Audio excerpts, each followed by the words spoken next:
রবীন্দ্রনাথের লেখা বড় ছোট। এখনো তো বড় হইনি আমি, ছোট আছি ছেলে মানুষ হবো।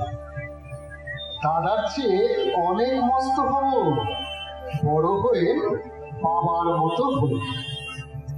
দাদা তখন পড়তে যদি না চায়, পাখির ছানা বসে কেবল খাঁচায়, তখন তারে এমনি বকে দেব, বলবো তুমি চুপটি করে পড়ো, তুমি ভারী দুষ্ট ছেলে। যখন হব বাবার মতো বড়, তখন নিয়ে দাদার খাঁচাখানা ভালো ভালো পুষবো পাখির ছানা। 10:30 যখন যাবে বেজে, নামার জন্য করবো না তো তারা।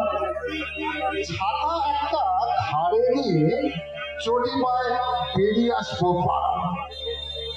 গুরুমশাই দাওয়ায় এলে পরে চৌকি এনে দিতে বলবো ঘরে। তিনি যদি বলেন ছেলের কথা দেরি হচ্ছে, বসে পড়া করো, আমি বলবো খোকা তো আর নেই, হয়েছি যে বাবার মতো বড়। গুরু মশাই শুনে তখন কবে, বাবু মশাই এখন আসি তবে।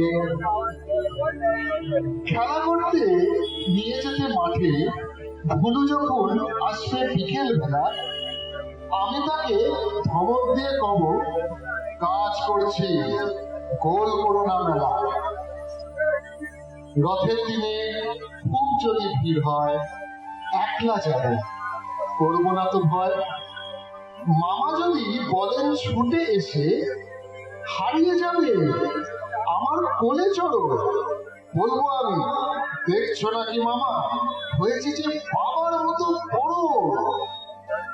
দেখতে দেখতে মামা বলবে তাই তো, খোকা আমার সেই কথা নাই তো।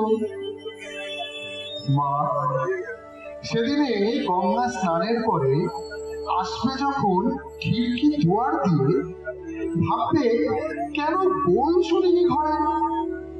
তখন আমি চাবি খুলতে শিখে যত ইচ্ছে টাকা দিচ্ছি ঝিকে।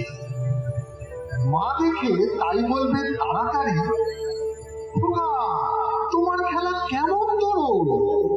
আমি বলবো মায়েরে দিচ্ছি আমি, হয়েছি যে বাবার মতো বড়। ফুরোয় যদি টাকা, ফুরোয় যদি খাওয়া, যত চাইবা এনে দেবো আবার। আশ্বিনীতে পুজোর ছুটি হবে, মেলা বসবে গাজনতলার হাটে। বাবার নৌকো কত দূরের থেকে লাগবে এসে বাবুগঞ্জের ঘাটে। বাবা মনে ভাববে সোজাসুজি, খোকা তেমনি খোকাই আছে বুঝি। ছোট ছোট রঙিন জামা জুতো কিনে এনে বলবে পড়ো। আমি বলবো দাদা বড় গেছে, আমি এখন তোমার মতো বড়। দেখছো না যে ছোট মাপ জামা পড়তে গেলে যে আট হবে যে আমার। নমস্কার।